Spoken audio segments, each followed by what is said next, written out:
네, 안녕하세요. 쇼미더 크립토 가운데 가장 핫한 시간이죠. 핫 크립토 시간이 왔습니다. 저는 블록체인 미디어 조인디의 고란 기자고요. 네, 저는 넥스트머니 저자 이용재입니다. 오늘 과연 어떤 소식을 준비했을까 제가 살짝 봤는데 굉장히 흥미로운 소식입니다.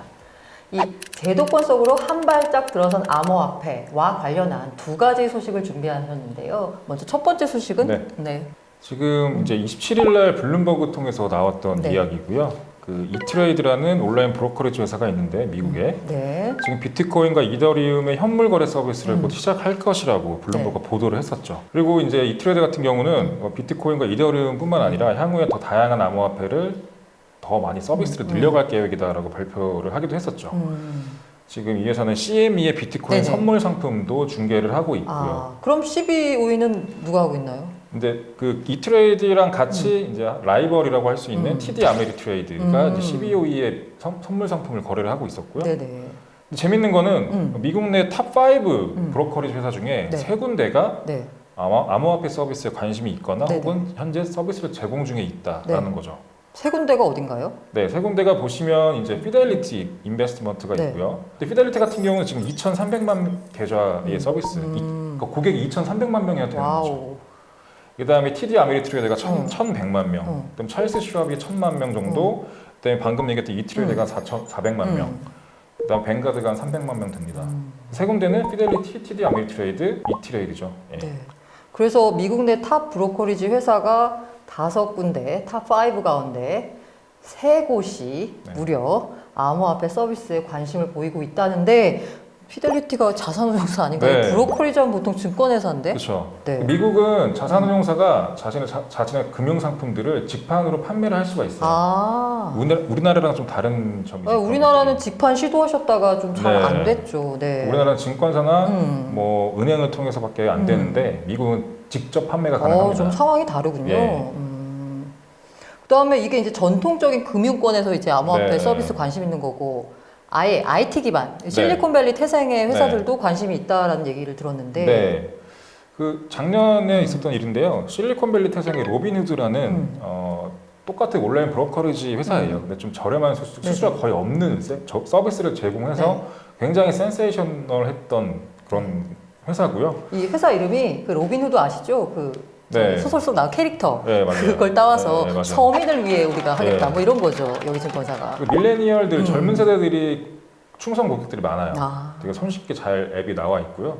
수수료도 많이 싸기 때문에. 그 다음에 또 여기 이제 계좌에서는 연 3%의 이자를 주는데 이게 거의 미국 전체 내에서 온라인 은행 중에 가장 높은 이자 수준입니다. 연 3%면 우리나라에서 높은 수준인데. 그렇죠. 우리나라랑 비교가 안 되죠. 저도 여기다 좀 넣고 싶네요.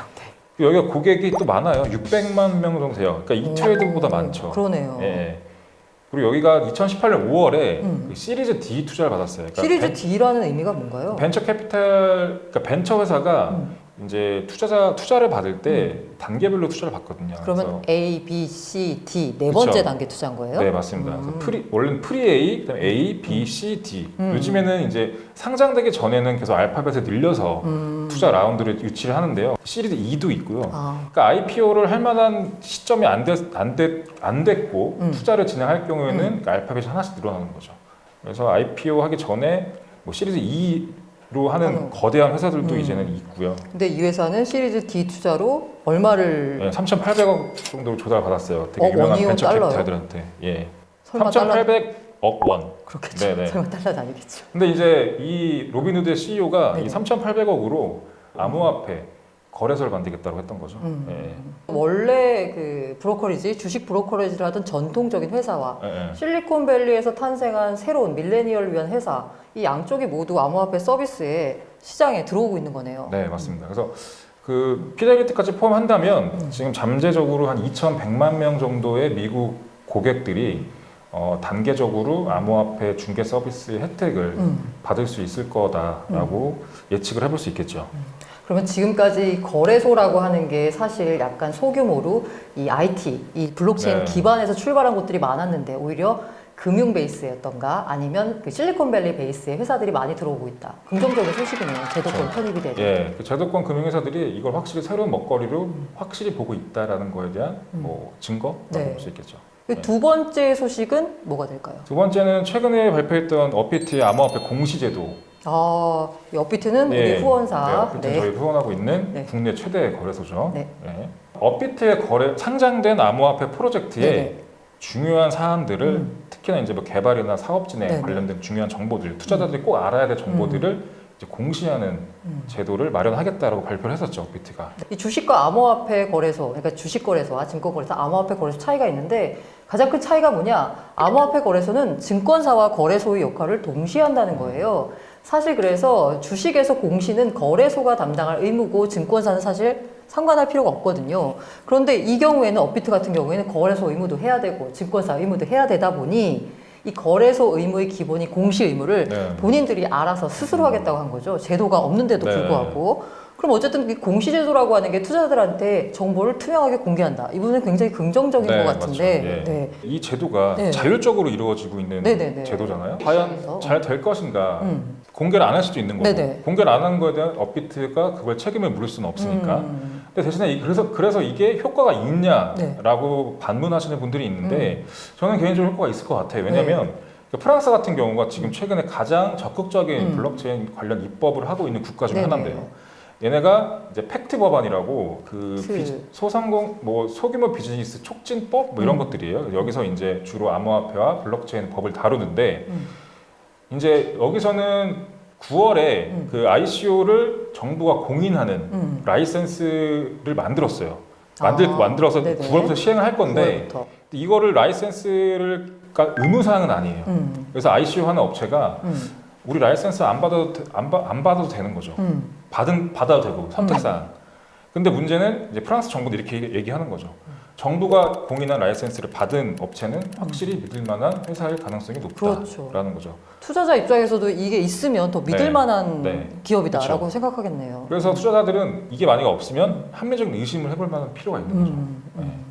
그러면 이제 업비트 공시 역시 자율 공시고 그리고 사실 지키지 않는다고 해도 페널티가 있는 것도 아니니까 과연 잘 될까? 라는 의문이 들지만 사실 가장 좋은 규제는 시장의 규제잖아요. 시장의 자율에 맡기는 거고요. 그런 의미에서는 모든 공시가 차별 없이 제공되는 이런 환경, 굉장히 투명한 암호화폐 거래 시장을 발달시키는 데 중요하다고 볼 수 있겠는데 그래도 이거 아까 말씀드린 프랑스는 이게 그 정부 당국에서 하는 거죠. 네, 정부에서 하는 거고요. 그래서 선택사항이 아님에도 불구하고 되게 많은 업체들이 이제 라이센스 따기 위해서 대기하고 있습니다, 지금. 좀 안타까운 거는 국내에서는 그냥 거래소, 업비트 거래소만 시작한다는 점이 조금 안타깝네요. 그래서 업비트가 공시하는 그런 내용들은 주로 굉장히 중요한 정보들, 그러니까 뭐 대량 보유 지분 변동이라든가 암호화폐 자산의 구조적인 변동, 그다음에 핵심 인력, 프로젝트의 핵심 인력의 이동, 그다음에 전략적 파트너와의 협력 체결 이런 것들, 그다음에 주요 그 비즈니스 마일스톤 달성. 그런 어느 정도 달성했는지에 대한 것들을 공시를 할 거고요. 반대로 이제 프로젝트 홍보, 그다음에 뭐 단순 정보, 뭐 사업에 불필요한 정보들은 이제 공시를 안 한다고 하네요. 뭐 이런 것들은 사실 일종의 약간 노이즈가 될 수도 있기 때문에 꼭 필요한 것만 해라. 그리고 꼭 필요한 걸 투자자들이 보고 투자 판단을 해라. 라는 의미고요. 정말 공시 중요한 게 제가 워런 버핏 한번 만나봤지 않겠습니까? 그분이 워런 버핏 만났습니까? 멀리서 봤습니다. 멀리서? 대구에서 뵀었는데요. 이분이 하신 말 중에 한국은 투자 환경이 너무 좋다. 이 공시제도 너무 잘 돼 있다라는 말씀하셨거든요. 공시만 잘 돼 있어도 투자 판단하는데 상당히 큰 도움이 되니까 이 업비트를 시작으로 해서 많은 국내 거래소들이 투명한 공시제도를 도입해서 투자자들의 투자 판단에 도움이 됐으면 합니다. 오늘 전해드린 핫크립톡 소식은요, 뭔가 제도권에 한 발짝 더 가까이 다가선 암호화폐를 다뤄봤고요. 다음 주에도 더 알차고 좋은 소식으로 찾아뵙도록 하겠습니다.